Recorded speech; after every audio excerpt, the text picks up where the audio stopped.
Bom dia, irmãos. Bom dia, irmãos. Nós vamos conhecer os aniversariantes dessa semana. Acredito que não temos visitantes da IBD. Então, vamos conhecer os aniversariantes de 26 de junho a 2 de julho. Dia 28, a Maria Luísa Figueiredo, a filha da Ângela, mas não está aí. E dia 29, a Petrina. Alguém mais aniversariando entre 26 a 2 de julho? 29 de julho. Temos o Denis e a Gisele. Por favor, vem aqui. Verdade, gente. Temos a Gisele também, dia 29. Eu vou pedir para a irmã Jaira orar pelos aniversariantes da semana.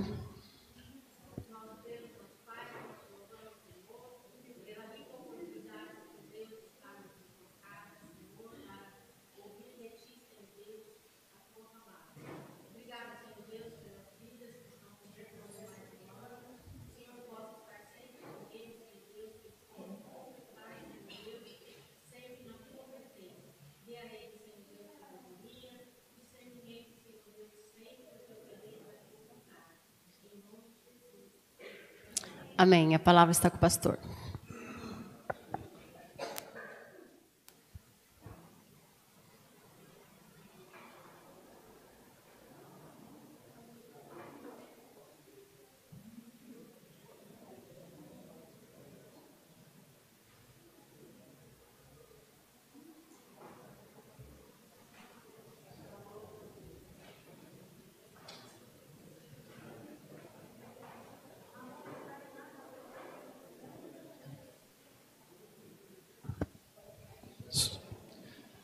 Bom dia.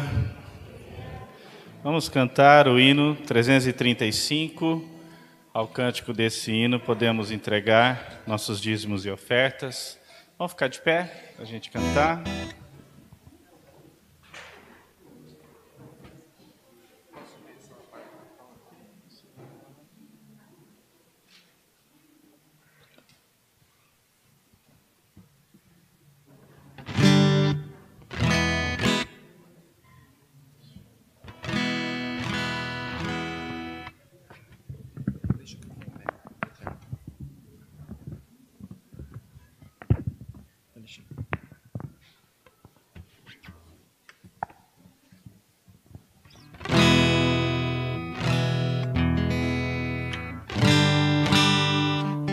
Desse hino, aqueles que quiserem podem entregar seus dízimos e ofertas.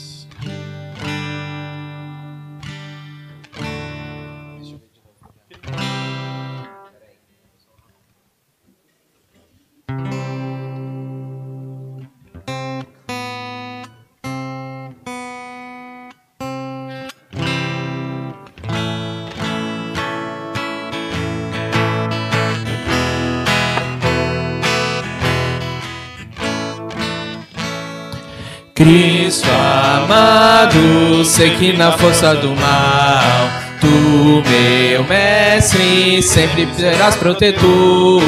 Tu me guardas, damos em paz divinal. Eu contigo sempre serei vencedor. Cristo, mestre, sei que contigo sou vencedor. Dá-me graça, dá-me do teu poder redentor. Que alegria tenho no meu Salvador. Tenho graça, vida de amor paternal. Tudo posso, tudo por ti, meu Senhor. Desse mundo sou vencedor afinal. Cristo, mestre, sei que contigo sou vencedor. Dá-me graça, dá-me do teu poder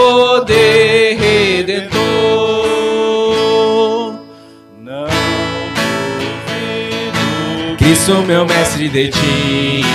Creio em tua rica promessa, Jesus.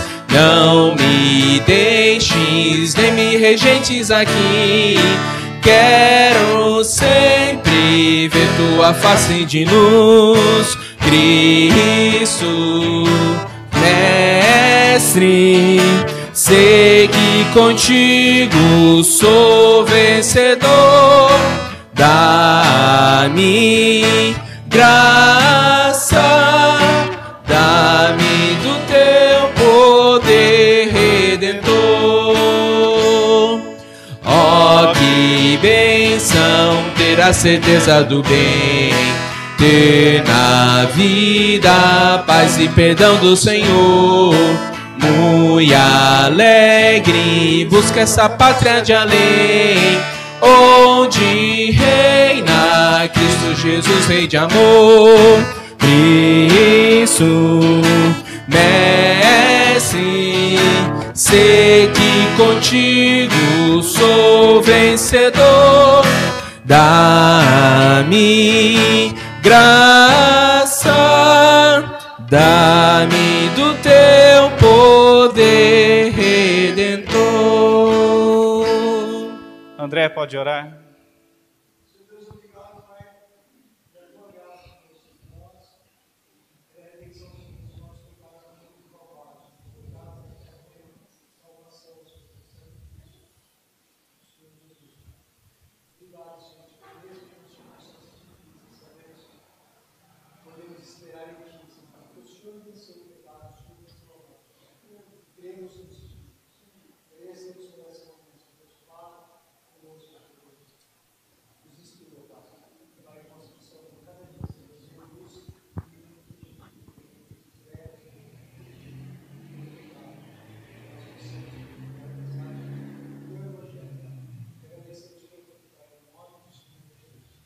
Amém. Podem sentar-se.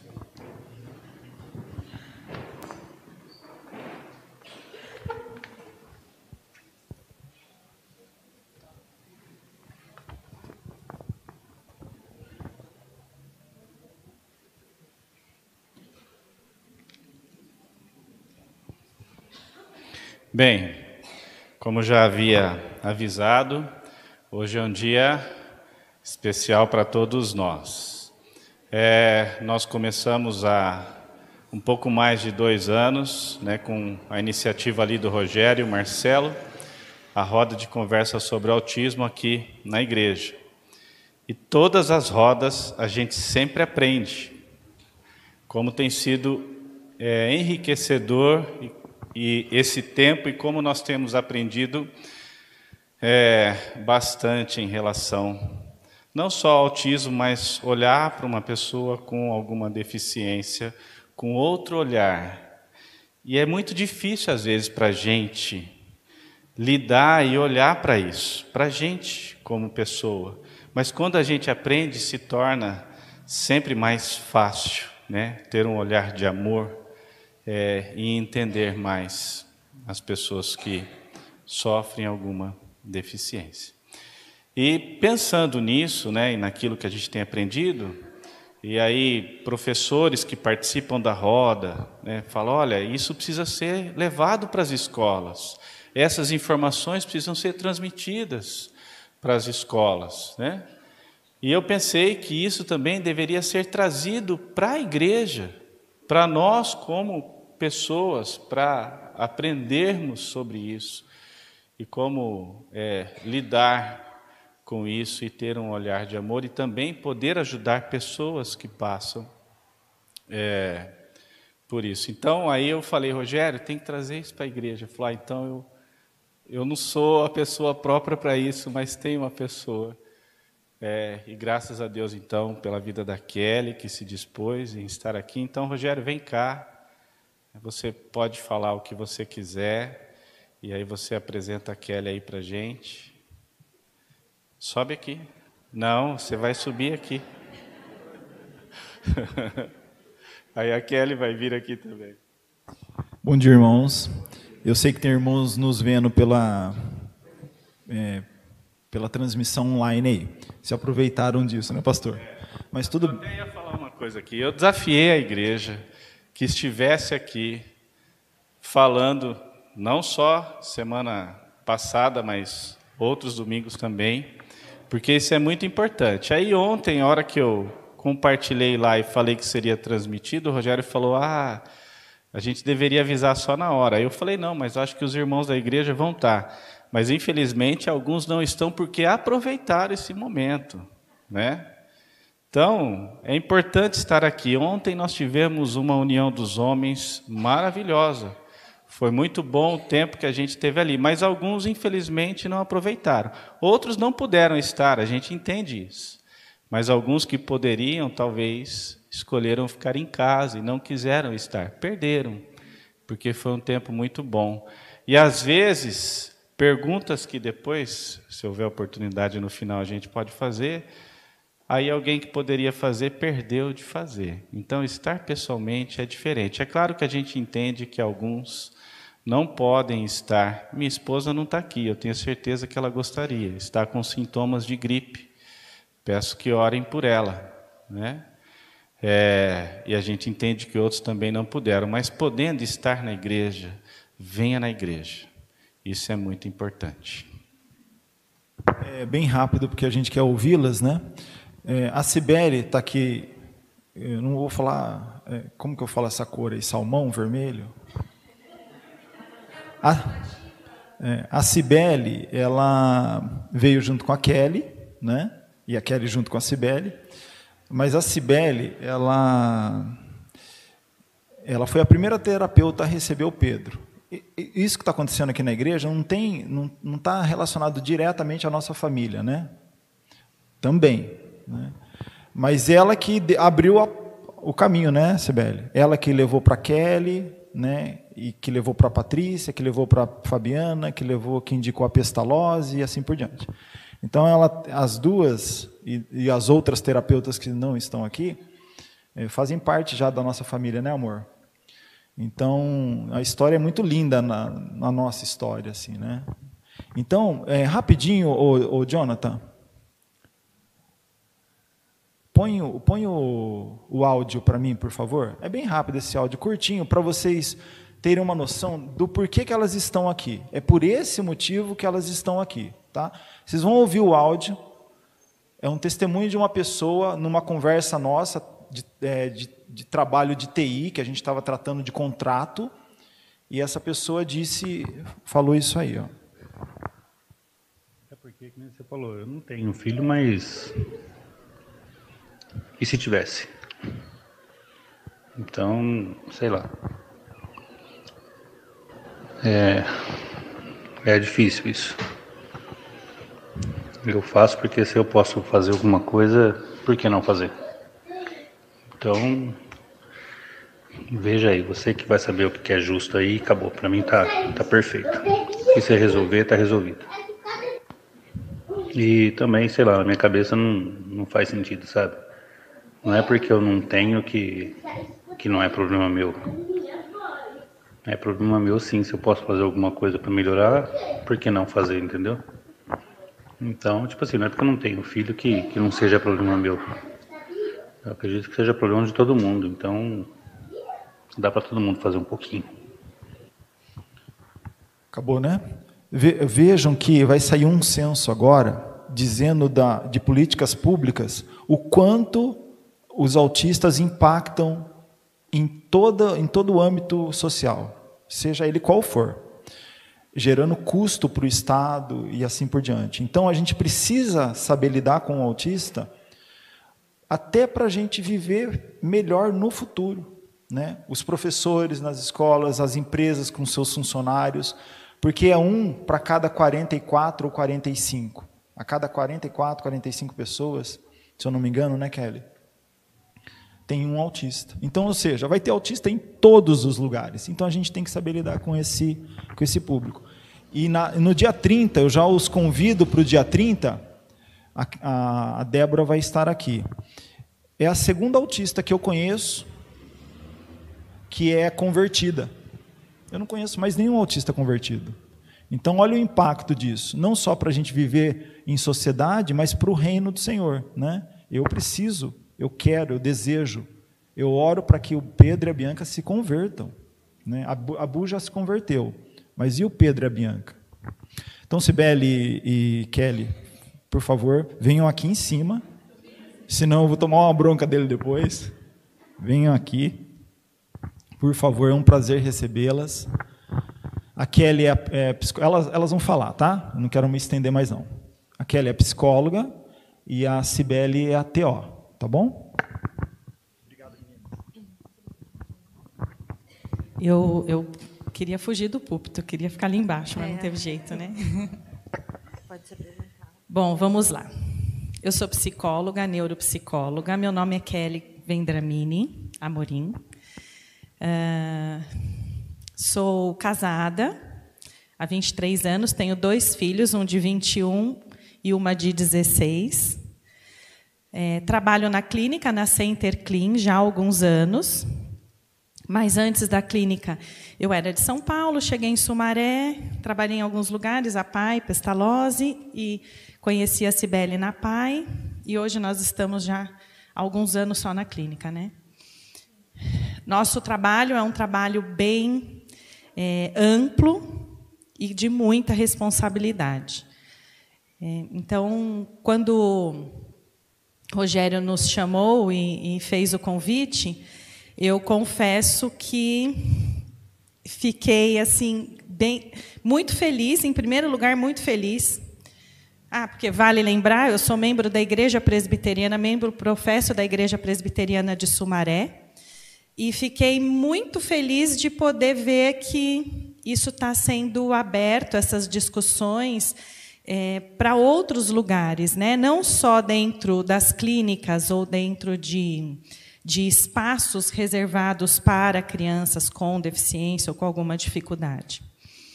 Fiquei muito feliz, mas, ao mesmo tempo, muita responsabilidade também, né? É sempre muita responsabilidade falar. Em cima do púlpito é 10 vezes mais. E aí eu falei para o Rogério, eu dou palestra, eu sempre dou palestra, mas eu dou palestra ou sobre o que eu trabalho, ou na minha igreja, ou outras igrejas. Recentemente dei palestra para casais, ou para as mulheres, porque eu sou líder das mulheres da minha igreja, e lá toda hora eu dou palestra, né? Mas fazer os dois é uma responsabilidade muito grande. Então, eu espero poder passar um pouquinho, mas também abro já, antes de tudo, para que vocês possam participar e levantar a mão e sintam-se à vontade. Tá bom?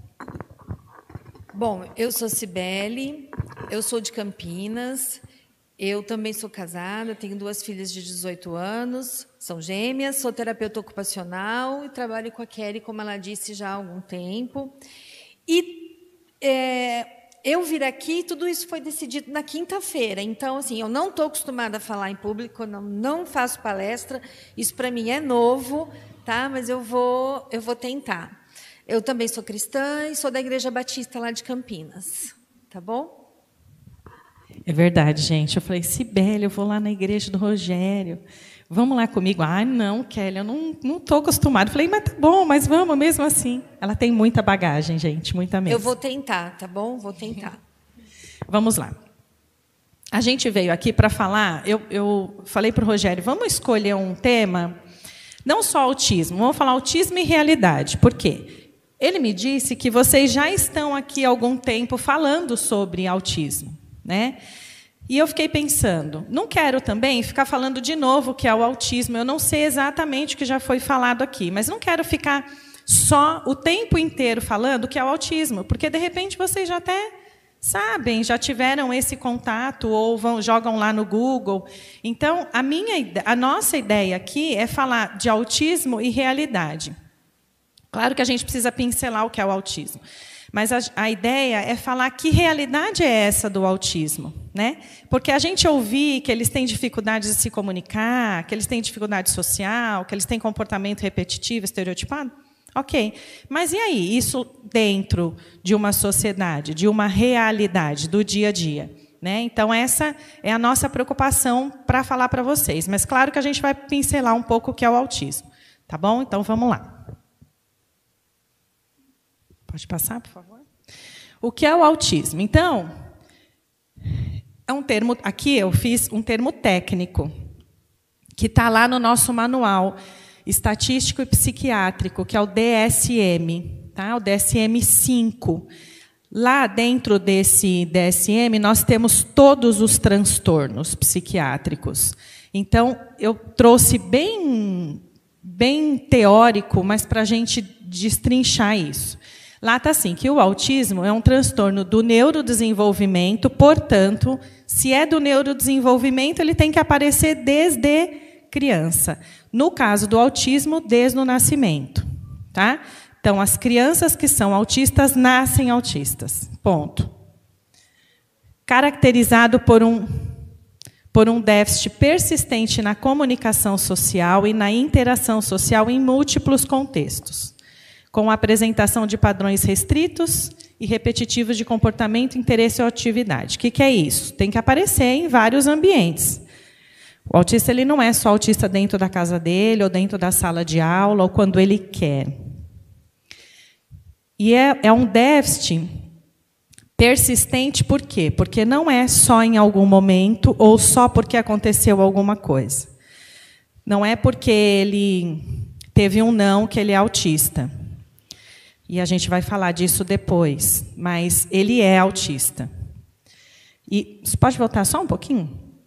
Na comunicação social e na interação social. Então, a gente está falando de crianças que têm uma comunicação com dificuldade, uma interação com dificuldade e alguns movimentos ou comportamentos restritos ou estereotipados.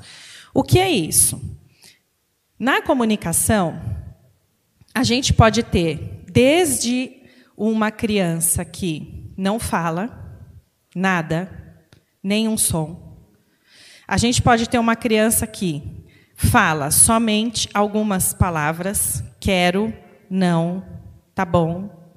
A gente pode ter algumas crianças, e depois adultos, obviamente, que vão falar, mas têm dificuldade de compreender. A gente vai ter aqueles que falam e conversam, e você vai conversar com ele, ele vai falar assim, nossa, você vai falar assim, ele fala, né? Ele conversa até, mas ele fala meio diferente, né? Talvez aquele que tem uma comunicação, consegue falar, mas ele é meio estranho. Fala meio com uma melodia diferente na fala, meio cantado. Ou, não, obrigada. Tá bom, ok. Tudo bem? Tudo bem. Então, a comunicação, quando a gente fala assim, a criança tem dificuldade de se comunicar. Mas o que é dificuldade de se comunicar? Ele conversa, então ele não é autista. E não é bem assim. Às vezes ele fala, conversa, mas ele tem dificuldade. Ou dificuldade de compreensão de alguns detalhes. Por exemplo, você vai falar uma piada e ele não entende. Né? Uma frase de duplo sentido e ele não entende. Isso é falha na comunicação também. Fica uma comunicação não funcional. Eu posso usar o exemplo do Pedro agora, nesse momento, né? A Tati falou assim, fala oi para as meninas. Oi. Onde você estava? Na igreja. Ela queria que ele falasse que ele estava na escolinha, né? Na salinha. Onde ele está? Na igreja. Ele está na igreja. Ele está falando alguma coisa errada? Não, mas não é uma fala funcional, né? Eu estava na salinha, estava aprendendo, estava fazendo tal coisa. E aí, isso é uma fala que acaba não sendo funcional, não tem uma continuidade dessa conversa, né? Não se mantém um turno. E a gente precisa fazer como? Precisa perguntar o que a gente quer. Daí a Tati foi perguntando, mas onde você estava aqui na igreja? O que você estava fazendo? Para que a gente consiga desenvolver essa fala mais funcional e entender o que a criança está querendo nos dizer. Tá bom? Ele até perguntou assim, eu falei, onde você estava? Ele falou... Na secretaria? Ele não estava compreendendo exatamente o que nós achamos que ele ia compreender. Olha que falha, né? Estava na salinha com os meus amiguinhos, mas está no espectro. Estava na igreja. Isso é falha. Ele se comunica? Comunica. Ele fala? Fala. Mas olha como a gente precisa atingir um outro nível para se comunicar com essas pessoas. Porque às vezes a gente está falando de um jeito que ela não está entendendo. E sabe o que às vezes a gente pensa? Nossa, que criança mal educada. Né? Não respondeu direito o que a gente está falando, mas ele também não entendeu. Eu né? vou dar um outro exemplo. Eu atendo uma criança toda semana e eu falo assim para ele: Lorenzo, quem trouxe você aqui? A Cíntia. A Cíntia é a fono. Então, a Cíntia sai da sala dela e leva ele para a minha. Mas não é isso que eu estou perguntando. Eu quero saber quem levou ele para a clínica. Aí eu falo assim: mas para a clínica, quem trouxe você aqui na clínica? E aí ele demora um pouco até ele compreender. E toda semana é desta forma. Ele ainda não conseguiu generalizar e entender a minha pergunta. Então, somos nós que precisamos mudar a nossa forma de perguntar. Somos nós que precisamos nos adequar, porque daí a gente consegue um diálogo. Senão a gente fica nesse monólogo, né? Fica um monólogo. Tudo bem? Tudo. Pergunta se eu estou bem também. E você, tudo bem? Aí ele vai acrescentando esse repertório e conseguindo ter um diálogo. Vamos continuar, então, porque, tá vendo, gente? Se deixar, a gente fica aqui a manhã inteira e até a tarde falando, porque tem tanta coisa para falar. É um transtorno. Pode passar. É um transtorno que tem alteração na reciprocidade social, né? Ela é uma reciprocidade deficitária. Então, o que é essa reciprocidade social? É a abordagem, a troca, o compartilhamento e o início. Pode voltar? Onde que nós estamos? Ah, tá. A reciprocidade social deficitária. A abordagem, a troca, o compartilhamento, iniciar ou manter uma conversa. É tão simples quando a gente vai conversar com alguém e a pessoa faz, a gente chama de turno dialógico, que é esse turno, o vai e o vem da conversa. Eu pergunto, você me responde e depois você automaticamente engaja uma outra situação e a gente vai conversando, né? Oi, tudo bem? Como você está? Eu estou bem. Às vezes é uma fala até já pronta, mas eu estou bem, e você? Ah, eu estou bem também. Como está a sua família? Nossa, e sua mãe? Né? A gente vai assim. Para o autismo, ele tem dificuldade de fazer esta troca. É difícil para ele entender que ele precisa também fazer uma pergunta ou direcionar essa conversa para voltar a conversa depois para ele.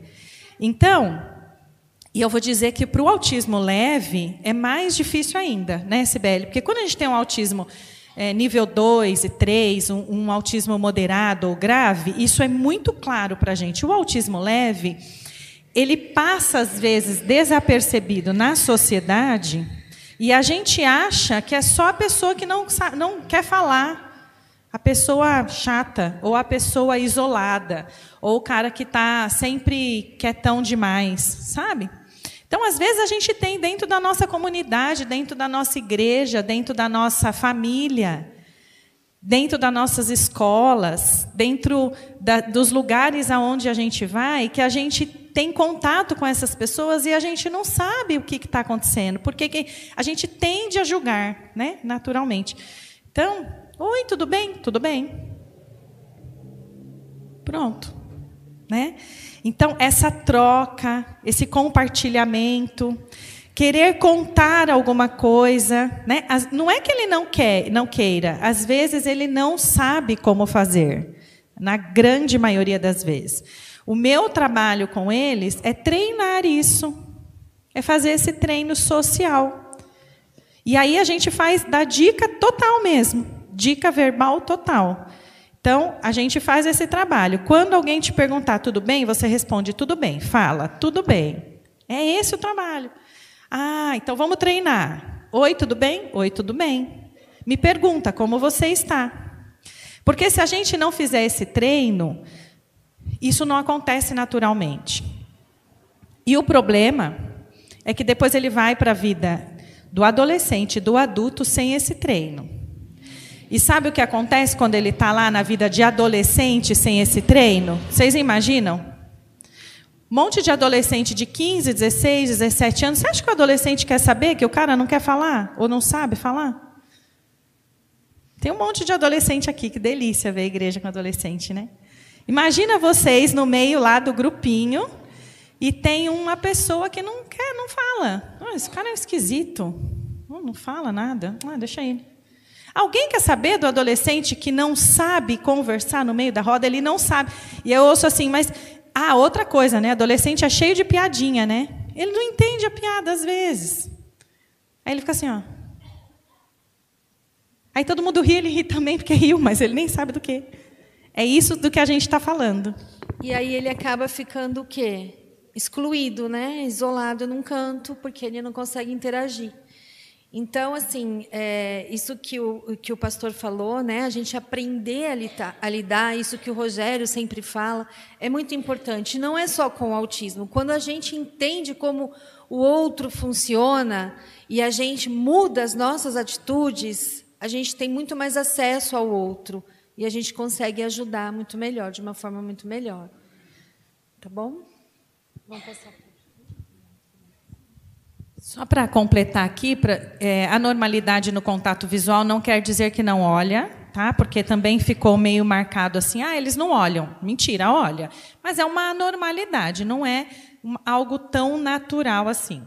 Linguagem corporal e gestual deficitária, né? Às vezes a gente encontra aquelas pessoas, né? Tá andando, mas tá andando meio rígido, né? Lá na clínica a gente costuma, pode falar, né? Às vezes a gente costuma assim, a sala da Cibele é de frente para mim e tem um corredor para vir para a nossa sala. Às vezes ela chama ou eu alguma criança, né? Ou que está no espectro e vem. Aí eu só olho para ela e falo, autista ou não? Ela dá risada. Porque às vezes o jeito de andar é um jeito mais rígido, né? Comunicação verbal e não verbal alterada. O que é comunicação verbal? A gente sabe, é isso que estamos fazendo aqui. Mas e a não verbal? É aquela comunicação assim, ó. Acontece alguma coisa, eu faço. Vocês já entenderam, né? É uma comunicação não verbal. Não gostei muito. Sabe o que o autista faz? Nada com isso. Ele não tem. E normalmente não tem também o sorriso social, né? Que a gente fala. Então, cumprimenta, dá um sorriso. Ai, que legal. Não tem aquela expressão de que se eu estou gostando, se eu não estou gostando. Parece que é sempre uma pessoa antissocial, né? Que não é simpático. E, na verdade, ele não tem mesmo, gente. Ele não tem essa expressão facial. E déficit para iniciar, manter ou desenvolver relacionamentos, e a gente já falou aqui, claro que para manter um relacionamento a gente precisa ter todas esses pré-requisitos, né? Pode passar? Essas habilidades, né? Eu costumo falar para os pais dos meus pacientes assim, como que a gente mantém, como que a gente sustenta um relacionamento? Né? Conversando, convidando para sair, sendo recíproco com o outro, sendo simpática, sendo agradável, senão eu não mantenho uma relação de amizade ou de qualquer tipo de relação que seja. Então, é disso que a gente está falando, de habilidades sociais, né? Ensinar essas habilidades sociais, ajudar essa criança, esse adolescente a ser inserido nesse contexto, nesse grupo que ele está. Então, vamos pensar aqui nas aulinhas, né? Como que eu posso ajudar? Como que eu posso inserir essa criança? Né? Ensinando ela, agora é hora de sentar, agora é hora de falar com um amigo, como que fala com um amigo, como que troca, como que compartilha, né? Porque eles têm essa dificuldade, muitas vezes, de estar compartilhando um brinquedo ou um material. Então, eu preciso ensinar. Eu digo assim para os pais, as crianças já nascem sabendo, né? Parece que eles já nasceram sabendo brincar, já sabendo mexer em lápis, já nasceram sabendo conversar, mas os autistas não. E a gente precisa ensinar. Então, quando a gente tem 2 filhos, um que está dentro do desenvolvimento típico e um que está no desenvolvimento atípico, a gente percebe muito essa diferença. Por que o outro não precisa ensinar a pegar um carrinho e brincar? E esse eu preciso, porque senão ele pega o carrinho e fica só brincando com a rodinha. Né? Então, para esse a gente precisa ensinar, porque ele precisa desse modelo e dessa dica verbal e motora o tempo todo para saber o que ele vai fazer, o que ele precisa fazer.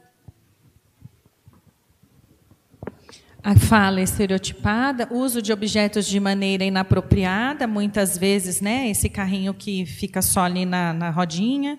dentre outras coisas, né? Ele tem muita dificuldade, na grande maioria das vezes, de transformar uma brincadeira imaginativa, né? Então, ele pegar, sei lá, um objeto e transformar num avião, né? Então, ele não consegue fazer isso que a gente chama de jogo simbólico, né? E muitas vezes também ele não consegue usar o objeto de maneira adequada, não só o brinquedo. Né? Então, precisa ser ensinado essas coisas para ele, coisas simples, está vendo? Que parece que a gente já nasceu sabendo, e para ele a gente precisa ensinar mais. A ecolalia, né? A fala estereotipada é isso, não? Sim, tá bom. E a ecolalia é a repetição de frases que, às vezes, ele até coloca no contexto, mas é uma frase já montada que ele ouviu em algum lugar, num desenho, ou numa conversa de família, e ele traz... às vezes, para o contexto da conversa. Parece até que ele está conversando, né? E, às vezes, não tem nada não está no contexto. Ele só fica repetindo frases, né? E a gente chama de ecolalia tardia, que ele fica repetindo frases que ele ouviu ao longo do dia, da semana. Frases de desenho é muito comum, né? E a ecolalia imediata é aquela que você fala: oi, tudo bem? Oi, tudo bem. Como você está? Como você está? É a ecolalia imediata. Ele fala exatamente o que você falou, na mesma hora que você falou.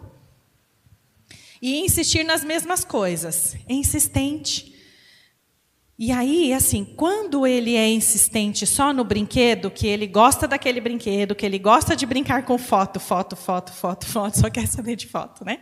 Tudo é foto, tudo. Então, assim, olha só, né? A gente tinha uma situação que a gente tinha que extinguir em alguns momentos, né? Para a família aqui, Oshiro, o Pedro só queria saber de foto. Tudo ele queria pôr a foto. Né, Pedro? E a foto de um monte de gente, né? A foto da tia, a foto do vô, a foto da avó, a foto. E ele só fazia coisas com foto. Ele queria foto em todo lugar, ele queria foto no quarto dele, ele queria só fazer coisas com foto, né? E aí insiste naquilo. Só que, às vezes, essa insistência fica muito mais difícil porque são coisas inapropriadas, né?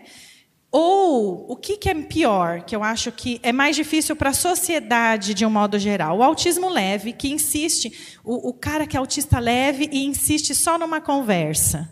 O adolescente fica chato, né? Imagina, ele só quer falar disso, ele só quer falar e às vezes são assuntos que não tem muito a ver com a situação ali, né? Então, ele só quer falar sobre extraterrestre.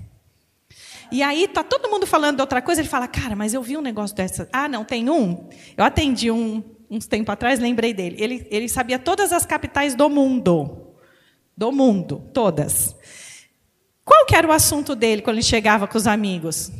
Ele queria falar das capitais. Então, os amigos estavam falando de outras coisas e ele queria falar: mas você sabe qual que é a capital de São Paulo? A capital dos Estados Unidos? A capital de Bangladesh? A capital... Aí eles falam: tá, a gente já sabe, mas a gente quer falar de outra coisa, né? Então, insistir nas mesmas coisas. Então, pode passar. Rigidez, interesse fixo, apego em comum a objetos, hiper ou hiporreatividade a estímulos sensoriais ou interesse em comum nos aspectos sensoriais do ambiente. Isso tudo a gente já falou. E a sensibilidade a gente vai falar depois. A Cibele vai entrar numa lâmina aqui. Pode passar. Então, não dá para eu fazer uma palestra sobre autismo e não usar essa imagem, que eu acho que ela é a que mais representa o autismo para mim. O autismo é isso daqui, gente. Aqui também tem um azul, tá? Aqui no comecinho. Nem dá para ver, né? Tão leve que é. E depois ele vai ficando tão escuro que parece preto. Isso é autismo. Às vezes é tão leve que nem parece. E o cara é realmente mal educado. Não é autismo isso, não. E aí isso pode ir evoluindo, não, né? A gente pode ter níveis de autismo e que isso pode se tornar um autismo grave. É uma nuance tão grande que é muito difícil. E é esse o grande desafio do autismo, porque nós estamos falando de uma variabilidade de comportamento muito grande. Muito grande. Então, a gente tem muitas coisas para falar aqui, e muitas coisas, inclusive, sobre autismo. Eu pensei em colocar aqui o que é autismo síndrome, o que é autismo regressivo, o que é... Né? Mas aí a gente ia ficar muito tempo nessa história de autismo e a gente quer entrar na realidade. Mas isso daqui é autismo, tá? Pode passar. E aí, só para completar, como o Rogério falou, a prevalência é de 1 a cada 44 atualmente. Em 2004, era de 1 a cada 166. E aí, isso foi 1 a cada 166 pessoas. Qual que era a probabilidade de ter um aqui no culto, na igreja? Bem baixa, né? Qual que é a probabilidade de ter agora aqui? E na família? Então, olha como nós estamos falando de... E eu vi uma matéria que a chance de 2050 é ter a cada 2 um autista. E aí? Nós não vamos fazer alguma coisa? Nós não vamos modificar o jeito de olhar e de se comunicar e de abordar? Porque hoje você não tem na sua família. Hoje. Pode passar.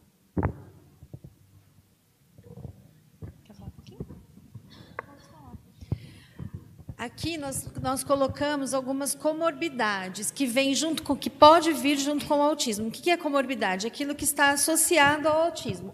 Então a gente pode falar de um comprometimento intelectual, que são aquelas crianças com dificuldade na aprendizagem, alguns transtornos psiquiátricos, como, por exemplo, o toque, o transtorno opositor, que também pode estar associado, a ansiedade.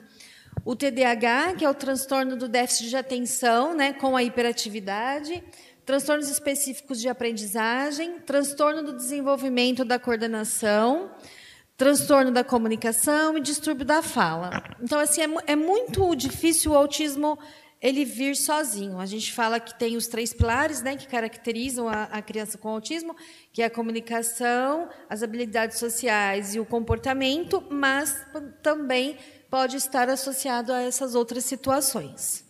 Tá bom? Acho que não vamos falar uma por uma, não, né? Dava para falar um monte de coisa disso, né? Mas daí a gente vai se aprofundar demais. Pode passar.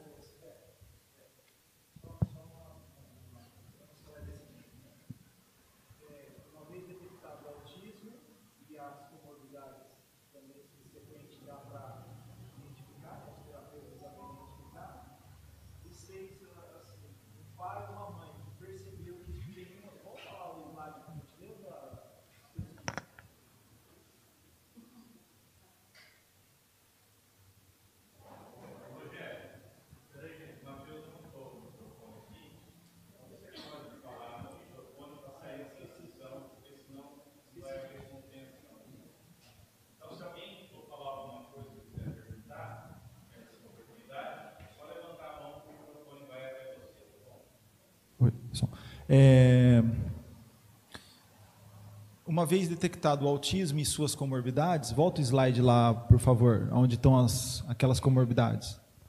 Bom, TDAH, né, toque, uma família que percebeu que tem o toque ou o TDAH, mas não acha que é autismo, o que vocês aconselham fazer? Porque eu conheço situações dessa, né? De repente, a família percebeu que o filho tem toque ou TOD ou TDAH, e, no fundo, na verdade, pode ser autismo. Como que a família faz nesse sentido?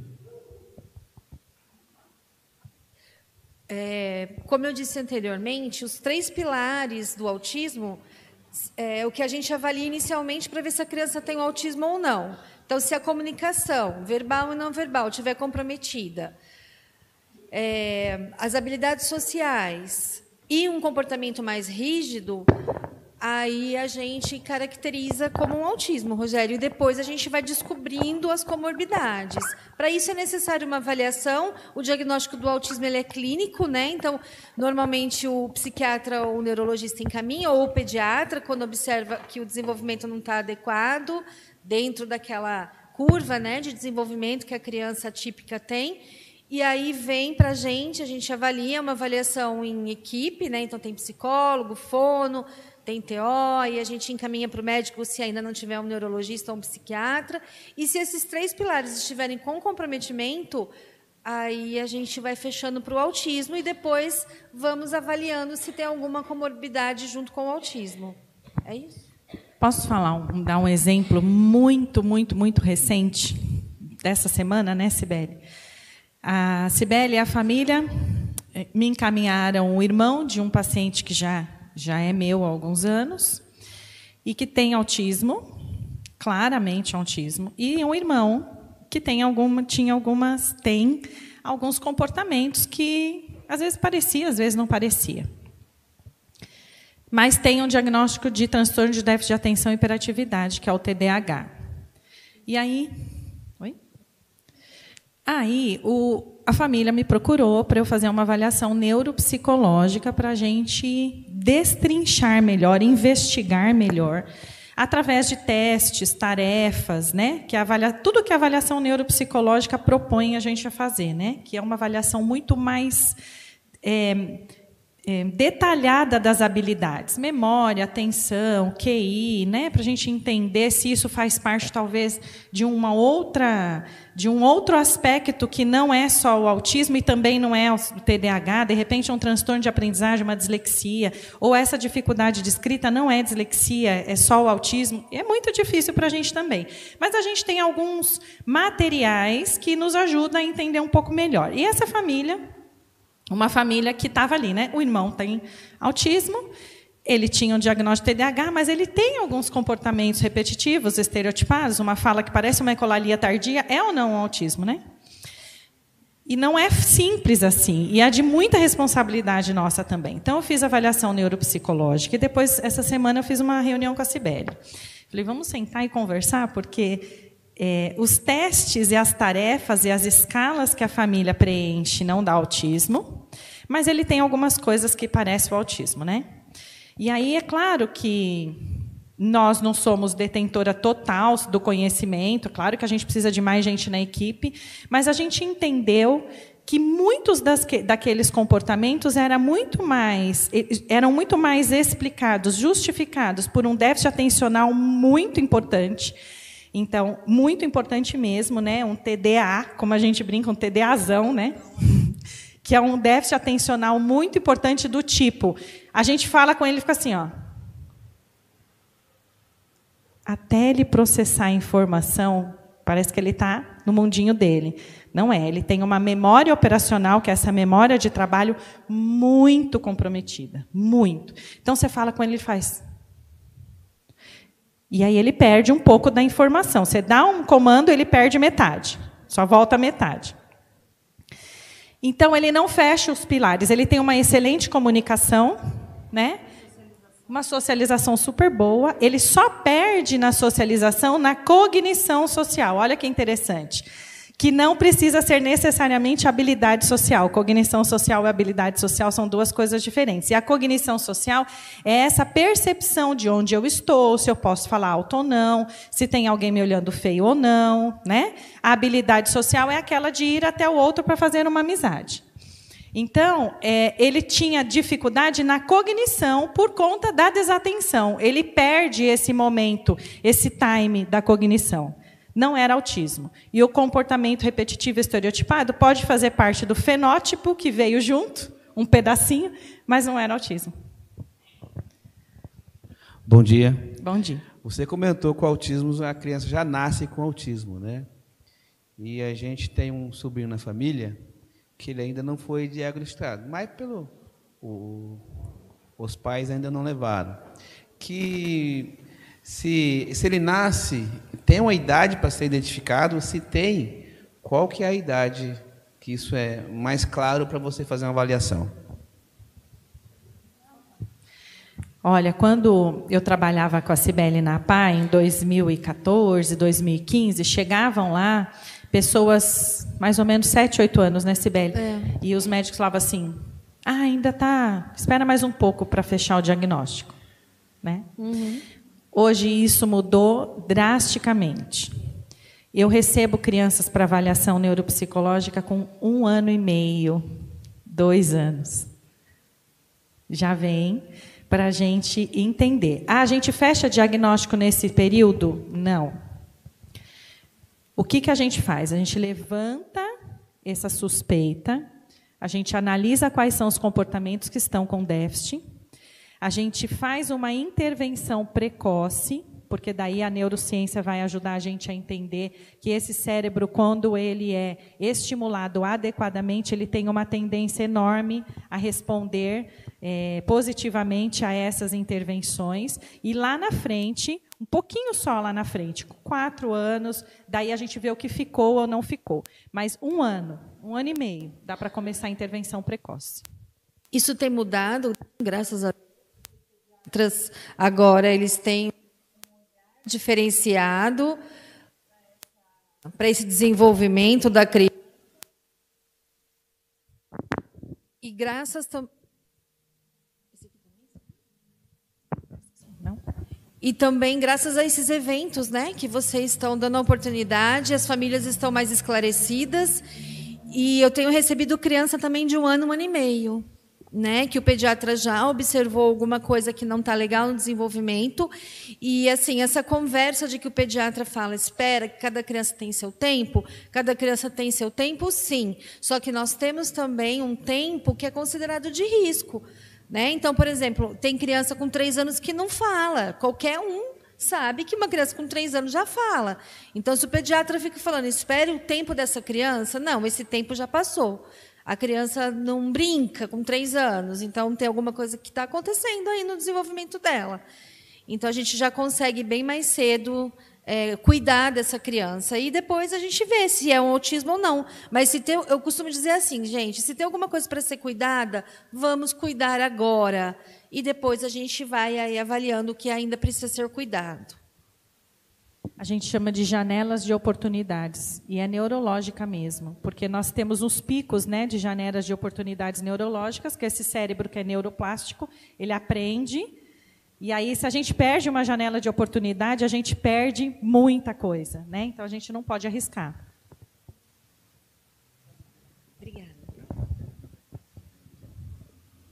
Então, só para a gente fechar essa parte, 70% apresenta comorbidades e 2 milhões de pessoas vivem com autismo no Brasil. Qual a chance da gente não esbarrar com um, né? Vamos lá.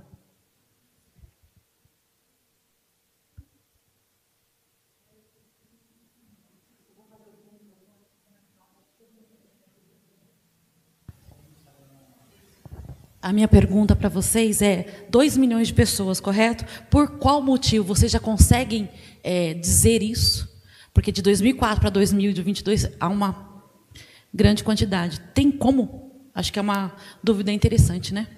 Eu coloquei a lâmina e depois tirei, porque daí, como nós íamos, né, pensar em outras coisas, eu falei, não vou ficar só nisso o tempo inteiro, né? Porque senão a gente... Mas eu acho que é importante dizer... Tem vários fatores, né, que estão associados ao autismo. Mudou os critérios diagnósticos, então, antigamente, não tinha os critérios que tem hoje, então eram menos diagnosticados, é verdade. Mas isso não é o único motivo. Realmente tem nascido mais crianças autistas. Geneticamente, a gente já sabe que tem uma questão genética associada sempre. Isso não quer dizer que todo mundo da família vai ter, irmãos gêmeos vai ter, mas é genético. Mas não é só isso. Tem os fatores que a gente chama de fatores ambientais, mas não é um ambiental externo depois que a criança nasce. É o ambiental dessa mãe, né? Então, tem muitas situações ambientais hoje sendo estudadas. E a gente tem aí sobrepeso da genitora, idade... Hoje, gente, eu casei com 23 anos, com 25 eu era mãe. Qual hoje a probabilidade de uma mulher ser mãe com 25 anos? As mulheres estão querendo ter filho tarde, 40, 35 para 40 ou mais. E a idade dos homens também. Hoje já é cientificamente comprovado que quanto mais velhos os homens, maior a probabilidade de se ter uma criança autista. Alimentação da mãe, né? A nutrição, a gente tem assim... E no nosso dia a dia, a gente acaba tendo alguns casos que vêm como recorrência, por exemplo, mães que fizeram cirurgia bariátrica e engravidaram depois, tiveram dificuldade com a absorção de vitaminas. Então, a gente tem alguns casos, eu tenho alguns casos lá na clínica, uso de antibiótico, uso de antidepressivo, então são várias... Fora as condições de parto, né? Que uma falta de oxigênio na hora do parto, aquele parto normal, mas que não é normal, que fica lá 3 dias em trabalho de parto, a criança entra em sofrimento fetal. Então, tudo isso pode estar... É tudo muito ainda estudado, né? Tem muitas coisas ainda. Ainda não temos, por exemplo, a gente não tem quais são os genes envolvidos.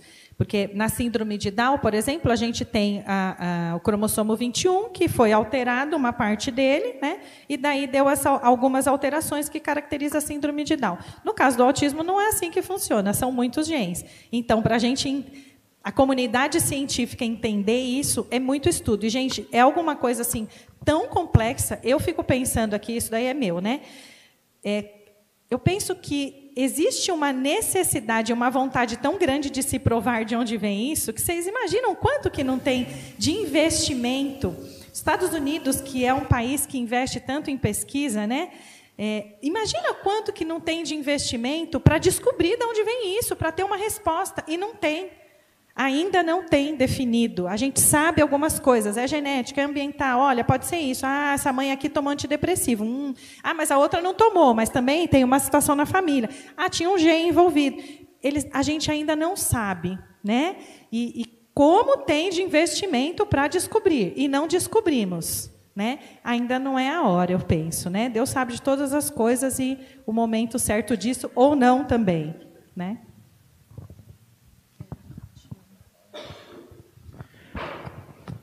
Aqui na live, a Zuleika fez uma pergunta. Eu vou ler, tá? Sobre as janelas de oportunidades, quais são as idades que essas janelas fecham?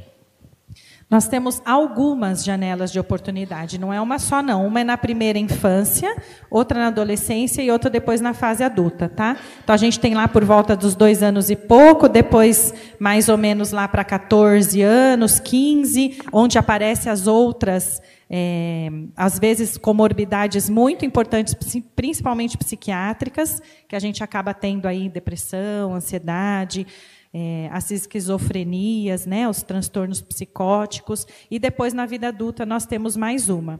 Então, a gente precisa aproveitar a janela de oportunidade da primeira, que a gente tem aí uma questão de poda neural, e aí a gente vai aqui ficar falando a manhã inteira, como eu disse, né?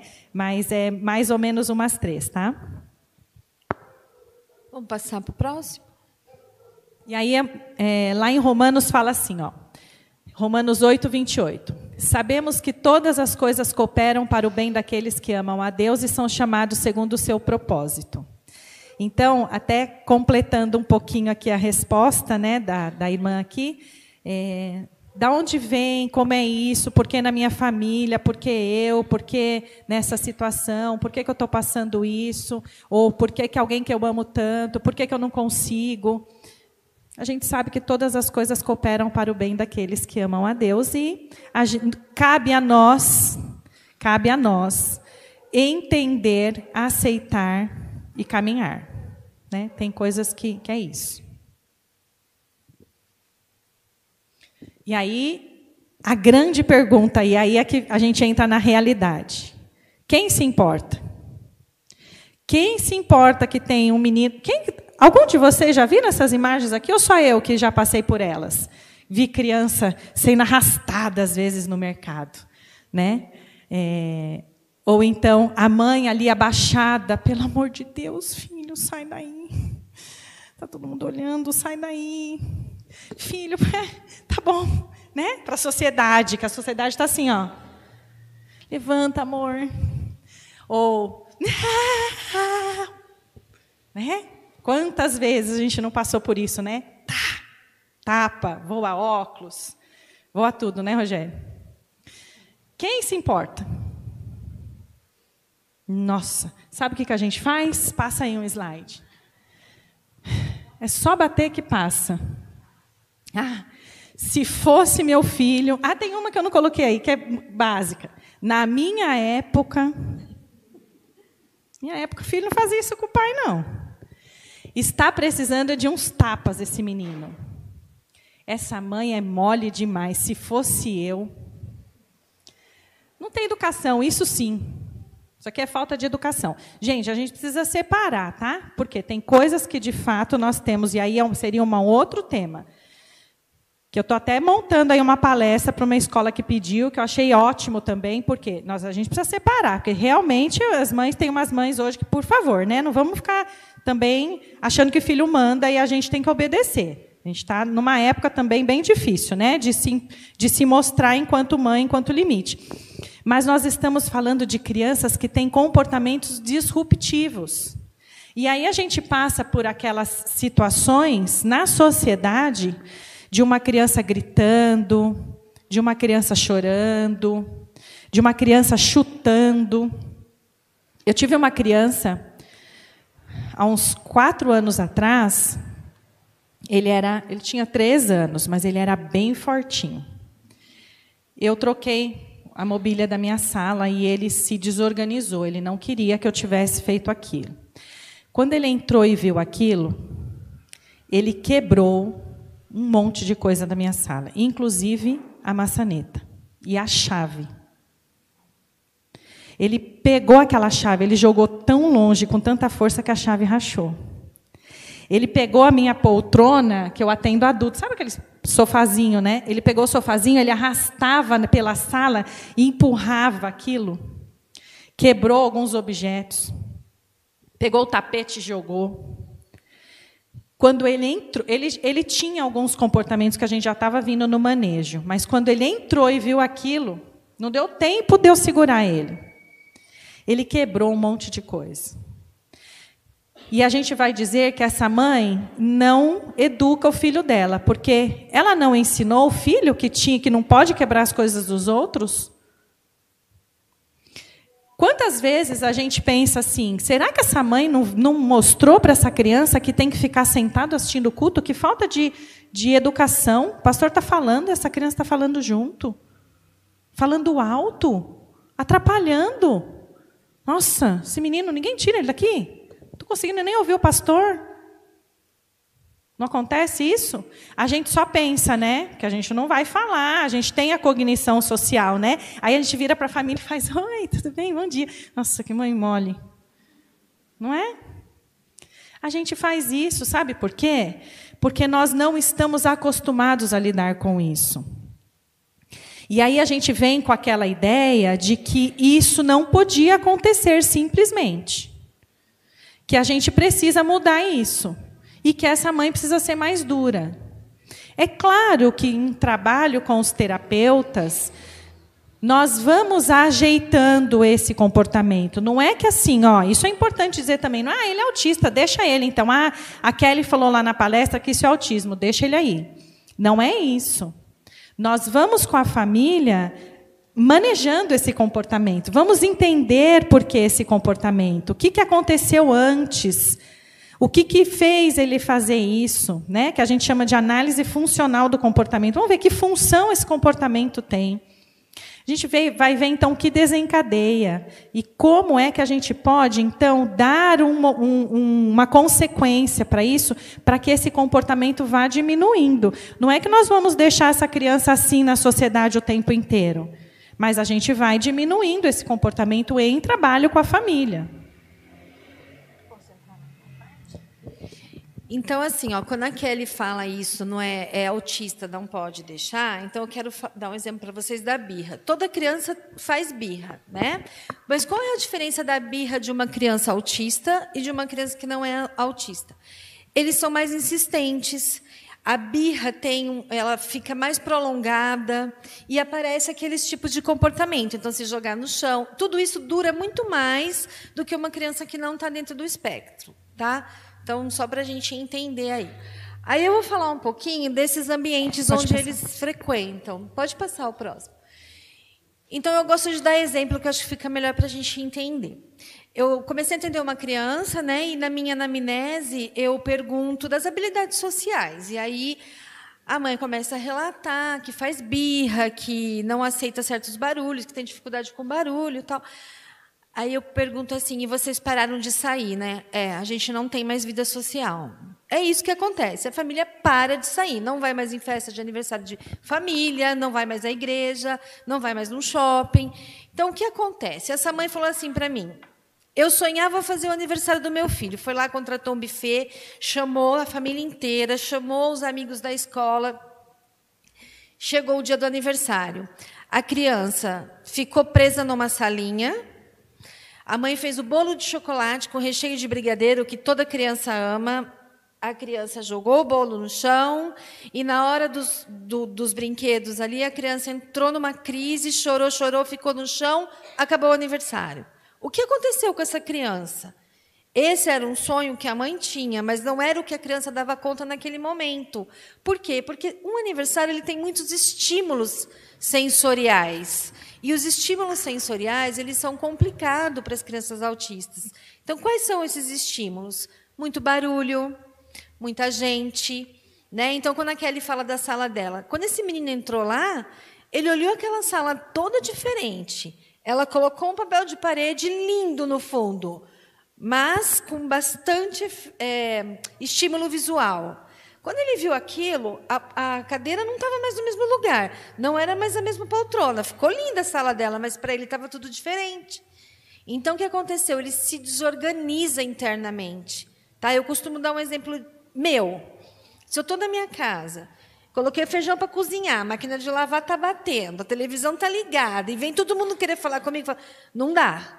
Desliga alguma coisa que não dá. Isso dói a minha cabeça.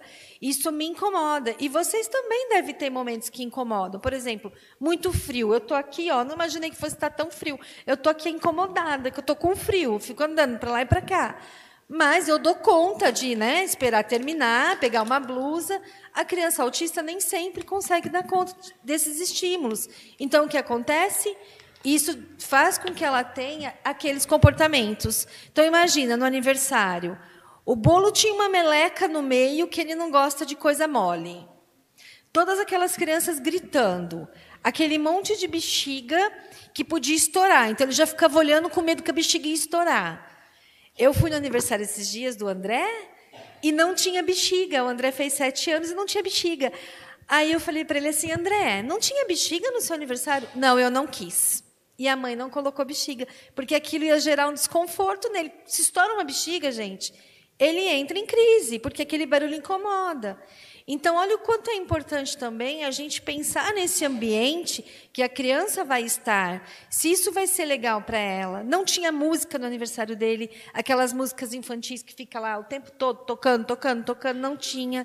Então, é importante também a gente ajustar esse ambiente de acordo com a necessidade dessa criança, para que ela não fique desorganizada e entre em comportamento de crise, de disruptivos, como a gente fala, que é se jogar no chão, bater na mãe, certo?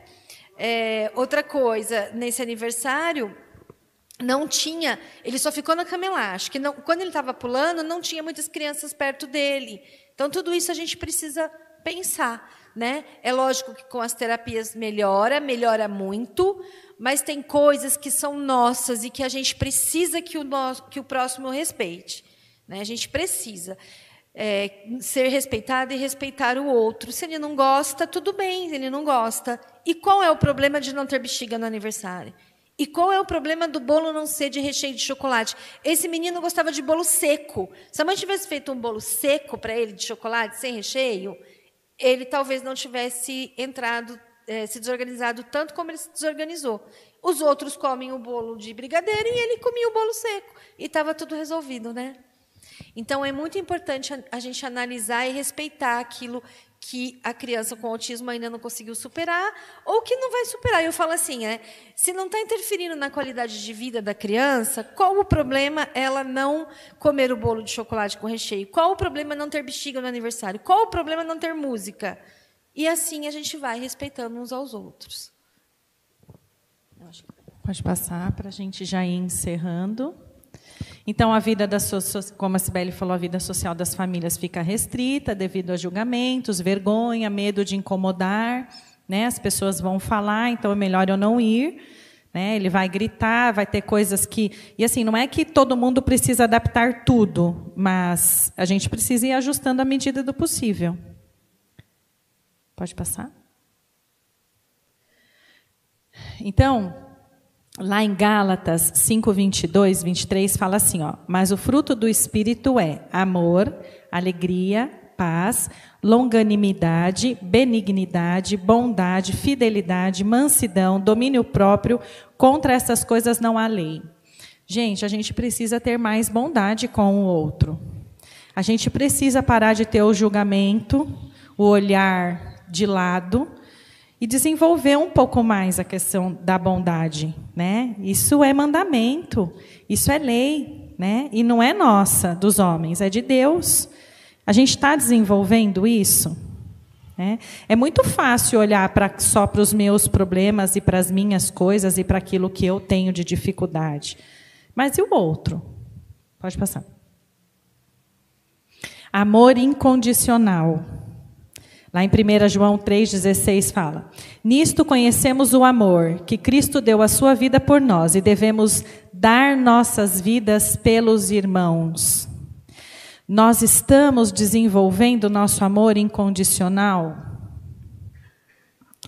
A gente sabe que igual ao nosso amado Jesus não tem, né? Ele morreu na cruz por nós, por mim e por vocês, né? Para levar os nossos pecados. Mas enquanto nós estamos aqui, quanto que nós estamos um pouquinho só parecido com Ele? Porque não é isso que a gente precisa se propor? A ficar um pouquinho mais parecido com Jesus? E por que não a gente ter um amor incondicional pelo outro? Eu sei que é difícil, não é fácil, nós temos também as nossas dificuldades. Mas a gente precisa olhar, e nós não estamos falando só de autismo. Lá na minha igreja, na época da pandemia, foi muito difícil. E olha que nós lá estamos na mesma dificuldade, viu, pastor? O povo prefere o online do que o presencial. Isso me deixa muito triste, porque vai vindo o esfriamento, né? E lá na minha igreja, a gente tem alguns relatos de pessoas que já deram até o testemunho do quanto é difícil para elas ainda sair de casa, elas têm crise de pânico, têm medo, estão com depressão. Adultos. E sabe o que a gente faz? Nada. Nada. A gente só julga, porque, nossa, você viu, a fulana não veio ainda no culto. Mas a gente não faz nada. A gente não oferece um ombro amigo, a gente não oferece... E aí, o que você pode fazer? Uma oração, então. Ora por essas pessoas, ora por essa família. Quando a gente passa no mercado, que a gente vê uma criança jogada no chão, e eu fiz questão de pôr aquela que a mãe está abaixando, porque é tão comum, gente. Vocês imaginam essa mãe? Vamos desenvolver empatia. Imagina se fosse você e seu filho que se jogasse no chão. Nesse nível de comportamento disruptivo, que você não consegue juntar ele para pôr em algum lugar para baçar aqui e ir embora. De tanto que ele entra no comportamento disruptivo. E eles criam uma força que não é deles, né? E aí, o que a gente tem para fazer? A pergunta podia ser assim, Kelly, mas o que eu posso fazer? Muito provavelmente, essa mãe não quer que você faça nada, porque ela sabe o que fazer. Ela sabe como é o filho dela. Se você chegar e falar, posso fazer alguma coisa por você? Você só vai olhar para ela e dizer, eu te amo incondicionalmente, eu amo o seu filho incondicionalmente, eu sou bondoso e posso te ajudar se você quiser. Eu tenho certeza, gente, ela vai dizer, não, obrigada. Ela sabe. E, às vezes, a gente não tem mesmo o que fazer. Mesmo eu, terapeuta. Quantas vezes tivemos alguns comportamentos disruptivos? Família Oshiro é uma família muito querida, viu, gente? Que a gente está anos junto, né? Anos. Quantas vezes tivemos comportamentos disruptivos na clínica que não dava para fazer nada, a gente só contém. E é comportamento que quando eu estou falando comportamento disruptivo, é comportamento disruptivo. Meia hora, 40 minutos, 1 hora. Né? E voltava para casa e eu falava, desorganizou hoje. Daí só juntava, punha no carro e ia. Depois ou o Pedro, ou o Rogério ou a Tati falava que ele ficou mais uns 40 minutos. Né? Algumas vezes era terapêutico. Eu combinava com eles. Vou trabalhar algumas questões que eu vou precisar desorganizar. Não é que eu vou desorganizar, não é isso. Deixa eu arrumar. Eu sei que vai desorganizar. Mas a gente precisa trabalhar a empatia, o perder, né? E eu sabia que isso ia acontecer, a gente sabia, se preparava, foi diminuindo frequência, né? Porque a gente foi indo aos poucos. Mas Como é que a gente faz? A gente não tem nada para fazer, às vezes não tem mesmo, e às vezes essa mãe nem quer. Mas é só a gente não julgar, olhar de lado e dizer, outro. Nossa, se fosse meu filho, como eu disse lá, né, nas frases. A gente faz isso, gente, é natural. Mas não pode ser mais. Se a gente tem um mandamento bíblico de que a gente tem que amar, de que a gente tem que ser bondoso, a gente não pode mais fazer isso. A gente tem que mudar. Pode passar. Levar as cargas uns dos outros. Lá em Gálatas 6:2 fala assim: levai as cargas uns dos outros e assim cumprireis a lei de Cristo. Lei de Cristo. Não sou eu que estou falando. Se é a lei de Cristo, por que é que a gente está se fechando no nosso mundinho e falando não é da minha família? Eu não tenho autista na minha família, eu não tenho deficiente na minha família, não tem ninguém na minha família com esses problemas. Depressão. A gente podia fazer uma palestra só de depressão aqui, porque ia embora. Depressão é um comportamento típico que mexe com isso daí. A gente fala assim, nossa, era só sair um pouco. Também, ó o que ela faz. Mas também, a gente só fica no mais também. A pessoa está doente, só chora, só quer ficar trancada no quarto, estou cansada. Mas também, gente, a gente precisa ter um pouco mais de empatia, desenvolver um pouco mais isso. E isso não tem idade, viu? Adolescentes, adultos, idosos. E, às vezes, uma coisa tão simples, né? Eu vou dar um exemplo meu aqui. Quando eu tive minhas filhas, eu ficava muito sozinha. Eu já não tinha minha mãe para me ajudar, meu marido ia trabalhar. E um dia, a vizinha, na hora do almoço, tocou meu interfone e me levou panqueca. E eu não tinha almoço aquele dia, porque era tanta correria com as duas crianças. Então, às vezes, uma coisa mínima que a gente faz, e eu não esqueço disso até hoje. Olha que bonito, né? Ela se preocupou que eu não ia almoçar, e é uma coisa tão simples. Né? Às vezes, ficar um pouco na casa, com essa, se são pessoas que vocês conhecem aqui, né, da igreja, ficar um pouco para essa mãe tomar um banho, para essa mãe cortar um cabelo, né? Porque é muito difícil mesmo. Às vezes, elas não conseguem. Né? Então, esse tipo de gesto tão pequeno, né, e confortante ao mesmo tempo para o coração da gente. Nós já vamos encerrar. Gratidão. 1 Tessalonicenses 5:18. Em tudo dai graças, porque esta é a vontade de Deus em Cristo Jesus para convosco. E lá em Salmos 103:2 diz: bendize, ó minha alma, ao Senhor, e não te esqueças de nenhum só de seus benefícios. Nós temos que ser gratos. Gratos, ainda que com dificuldades, mas gratos, né? E a cada um tem as suas dificuldades. A gente não acha que só o outro tem, ou que a minha é maior ou menor que a do outro. Cada um tem a sua. Mas a gente precisa ser grato, porque Deus sabe de todas as coisas, não somos nós, né? A gente precisa ter gratidão, bondade, amor incondicional. E vamos usar os nossos dons, né, que Deus nos deu, para ajudar o próximo sempre, né? Pode passar. E aí, para encerrar, quem é sábio ouça essas coisas e considere o grande amor do Senhor. Lá em Salmo 107:43. Se 5% do que a gente falou aqui foi uma sementinha no coração de vocês, a gente já fica feliz. A gente agradece a oportunidade. A gente agradece o convite do Rogério e da Tati, da confiança que eles sempre tiveram na nossa equipe. Nós estamos sempre buscando, a gente não sabe tudo, mas a gente busca saber, busca ajudar, e independente de ser meu paciente, às vezes eu não é meu paciente, mas é alguém que é meu irmão em Cristo. E nem está lá na clínica, às vezes, né? Porque nós não estamos falando... Isso não tem a ver só com o autismo. Tem a ver com respeito ao outro. Tá? Mais uma pergunta aqui do chat. Afra Montano Miranda pergunta: como podemos lidar se percebemos um sinal de autismo em algumas dessas janelas? Não, peraí, deixa eu só... retificar uma coisa aqui. O sinal de autismo não aparece só nas janelas. As janelas são janelas de oportunidades para a gente trabalhar, estimular e ter ganhos importantes. Nós trabalhamos em todas as idades, de 0 a 100 anos.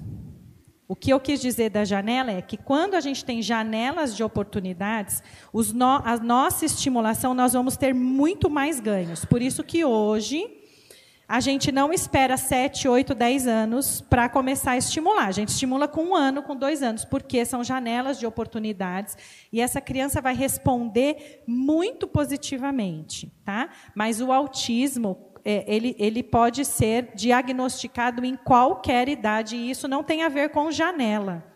Tá? Janelas são as janelas de oportunidades neurológicas para a gente trabalhar e ter ganhos.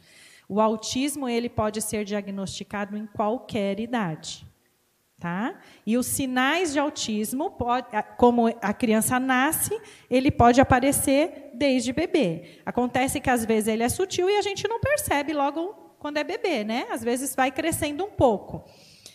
E aí, dependendo do nível de autismo, logo que essa criança começa a ter 1, 2 anos, já começa a se perceber algumas coisas. Um flapping. Sabe aquelas crianças que ficam no flap? Ou outros comportamentos. Eu ia pôr uma lâmina, tirei de comportamentos esperados para uma criança neurotípica. E aí, nossa, se uma criança com 2 anos fala 200 palavras, e o meu filho está falando só, não, quero, papai, mamãe, água, com 2 anos, tem alguma coisa aí. Geralmente vai para fono primeiro até, né? E aí a gente vai diagnosticando assim, conforme vai aparecendo alguma coisa está diferente aqui. Às vezes, o autismo um pouco mais leve, ele demora mais, porque ele é mais sutil. E aí eu tenho experiências muito interessantes atualmente na clínica, que têm aparecido adultos, 18, 19, 20 anos, 17, adolescentes, né, com 17, 15, que vêm. E ele veio só para terapia, porque ele tem alguma comorbidade, às vezes, né? Um transtorno de ansiedade. Aí chega lá, entra todo retinho, a Cibele já olha, né? Sentou e começa a falar da ansiedade dele, mas eu falo, opa, tem uma fala aí, tem mais coisa aí, né? E aí, por que não foi, então, com 2 anos que ele foi diagnosticado? Porque era mais sutil. Quando chega na adolescência, por exemplo, começa a vir a demanda, né? E aí começa a aparecer outras coisas que antes a sociedade dava conta, a escola dava conta, entendeu? Então, tudo isso tem uma variabilidade, né? Não sei se eu respondi. Mas não tem a ver com janela de oportunidade fazer o diagnóstico de autismo, por favor. São 2 coisas muito diferentes. Então, gente, eu quero agradecer. Um bom domingo a vocês. Estamos à disposição, né? Sempre que precisarem, estamos lá na clínica. A nossa clínica fica lá, em frente à BRK. Se alguém precisar de alguma ajuda, estamos à disposição. Eu queria terminar fazendo uma oração, que eu acho que é importante a gente agradecer a Deus por esta oportunidade, por todas as coisas que Ele tem nos dado, né? Vamos fechar os olhos, então? Senhor, nosso Deus e Pai querido, nós somos gratos, Senhor, porque o Senhor nos dá a oportunidade, ó Deus, de estarmos aqui reunidos entre irmãos, ó Pai, para falar, além da sua palavra, ó Deus, falar das questões sociais que o Senhor tem nos dado e que nós, ainda que não entendamos, Senhor, mas que o Senhor possa nos dar sabedoria para que a gente possa entender qual é o nosso lugar na sociedade, ó Deus, enquanto família, enquanto amigo, enquanto membro da sociedade, mas que nós possamos estar voltados, ó Deus, para a Tua palavra e para o Teu amor sempre, Pai. Obrigado por nos capacitar até então, ó Deus, e que o Senhor continue nos usando. Em nome de Jesus que eu oro agradecida. Amém.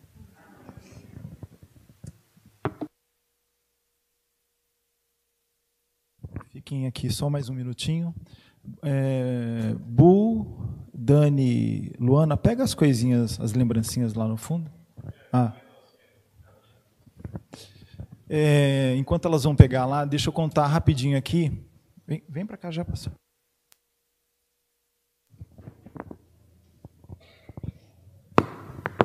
A gente conseguiu a aprovação de uma lei, de uma comissão de assuntos relevantes, de forma permanente, em Sumaré. E, graças a Deus, eu e outras pessoas estamos incluídos nessa comissão. E nessa comissão vai ter um braço lá que vai discutir exclusivamente políticas públicas e necessidades sobre autismo. Então, a gente vai contar com profissionais para isso, né? Então, provavelmente, essa comissão vai procurar não só vocês, mas outras pessoas. Então, isso é um ganho muito importante. Nessa audiência pública que teve, no dia 18, se eu não me engano, teve uma mãe que contou que ela está há 34 anos sem poder fazer qualquer tipo de passeio. O máximo que ela consegue fazer é ir até a farmácia ou a prefeitura buscar fralda para o filho dela. Ele tem 34 anos, autista. Sofreu por várias ausências de processos terapêuticos e de diagnóstico, né? Então, é muito sério tudo isso. Imagina a gente ter mais quantos autistas de 34 anos passando por essa necessidade. Traz as coisas aqui, filha, rápido. Então, a gente quer agradecer com uma lembrancinha, né? Uma flor, né, amor? Flor é sempre lembrancinha. Eu tenho receio que ela não quis trazer as orquídeas, porque toda vez que eu dava orquídea para ela falava assim, comprou mais uma orquídea para você? Então vai ver que foi por causa disso que ela não trouxe a orquídea. Uma florzinha para a Cibele, uma florzinha para Kelly, uma plaquinha de agradecimento, Kelly, né? Eu não sabe, né? A gente acabou não combinando com a Cibele, mas essa frase, eu queria que você lesse essa frase no centro. Olhar além do autismo e ver alguém especial.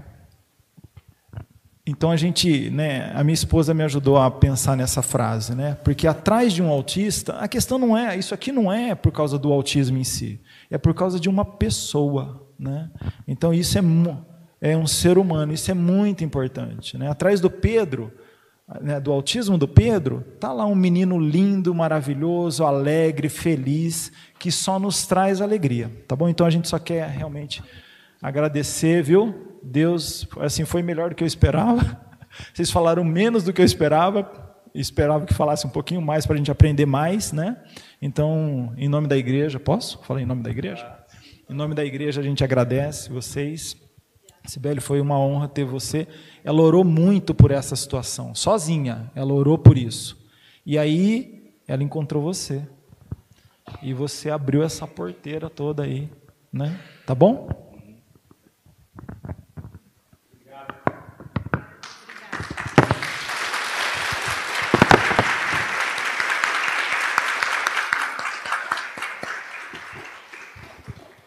Bom, elas citaram versículos aqui que eu vou falar à noite na minha pregação, então já está preparando o coração aí de todo mundo. Deus sabe todas as coisas. Levai as cargas uns dos outros. Aí o versículo 1 fala de Gálatas 6. Se você vê alguém em alguma falta, eu vou citar esse texto à noite na minha pregação, personalidade de Paulo, personalidade de Barnabé, pessoas diferentes. João Marcos abandonou. Por que ele abandonou? Não fala o texto. Houve entre eles, porque Barnabé queria levar João Marcos na segunda viagem missionária, uma desavença tal que se separaram. Mas aí vai ficar para a noite, né? Se você vê alguém em alguma falta, vós que sois espirituais, corrigiu com espírito de brandura, tendo cuidado para que não sejas também tentado. Levai as cargas uns dos outros. É cuidado, gente. Cuidar uns dos outros. Não é cuidar da vida, né? Eu só vou falar à noite. Mas é cuidar uns dos outros. E ver quantas coisas e quantos desafios há para nós e para a nossa vida. E, vou falar. É muito pouquinho que elas falaram aqui. Tem muito mais para falar, não tem? E esse pouco já abre o nosso entendimento, como tem acontecido comigo nas rodas do autismo, e acredito que para a sua vida também. Então, nossa gratidão primeiramente a Deus, né? E a vocês por nos darem esse presente, com essas informações e essas lições tão valiosas referente ao que Deus espera de nós, como crentes em Jesus. Então, louvado seja sempre o nome do Senhor, né? E todas as coisas cooperam para o bem daqueles que amam a Deus, que são chamados segundo o seu propósito, né? E a gente vai entendendo mais a vontade do Senhor em nosso viver. Vamos orar mais uma vez, encerrando. Vamos ficar de pé.